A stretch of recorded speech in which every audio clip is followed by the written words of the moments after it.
Hi, I'm Mimi, and you're all probably wondering why I'm all dressed up. Well, it's because I'm going to a special prom known as Night to Shine, which is a prom for teens and adults with special needs. That's my ride. I guess I better do today's review for you all in the car. See you at the prom, everyone. The very first episode starts with some of the countries having a world conference together, where we see these characters for the first time. America, Belgium, Spain, and a random waitress who pours him coffee. Sweden, Finland, Japan, Switzerland, England, France, China, Russia, Lithuania, Latvia, Belarus, Estonia, Poland, Greece, Germany, and last but not least, our protagonist, Italy. America decides to go first and thinks of the idea to build a giant robot to protect Earth from global warming. Japan agrees with America while Switzerland interrupts, telling him to man up or he'd beat them with his Peace Prize. England disagrees with America's idea and France disagrees with them both. Then they both slowly start hitting and poking France on the head while they're talking over each other. China attempts to break them up by offering some Chinese treats, which both England and France decline, saying that they'll get hungry again. Guys, China was just trying to help.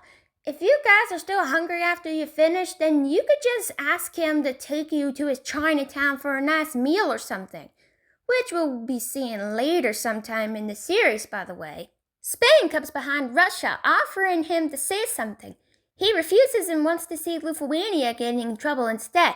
Russia also borders Latvia and Estonia, but is stopped by Poland, who threatens to make Warsaw his capital. In the meantime, we see Greece sleeping through all the racket that the others are making. In this situation, he's like my dad, since both of them are such heavy sleepers, while I, on the other hand, am a light sleeper. Germany decides to stop all the racket by telling everyone to shut up and saying that they're there to solve the world's problems, not fight about the problems of their past. He sets up a few serious rules, which are that everyone will only have a time limit worth of 8 minutes to speak, no chit-chatting, which is a very typical rule for all important meetings, whether they're at school or work, and absolutely no going over the time limit. He then adds that if any of the countries want to go, then they have to make sure they're prepared and to raise their hand in a way that does not mock any salutes of Germany's past. Italy raises his hand to speak, but instead of presenting data like a normal person, he shouts out the catchphrase that made this anime iconic in the first place. Pasta! You heard it, guys. He said pasta. This guy must have been thinking about going to his local Olive Garden after being dismissed from the meeting. On the way to the meeting, of course. And whatever you do, Italy, if you're planning to go eat pasta at Olive Garden or whatever other restaurants that serve pasta, then you should take me there with you. Or to your house, it really doesn't matter. So yeah, like this video if you'd like Italy to take you out for pasta, especially with those beautiful angelic eyes that he has. Although I'm sure you guys prefer him with his eyes closed rather than open. And that's fine, as I do respect all your opinions. Moving on. After the intro has been rolled for the very first time, Germany basically narrates a story about the Roman Empire, and then during World War I, he finds himself in a forest talking to himself and his stick.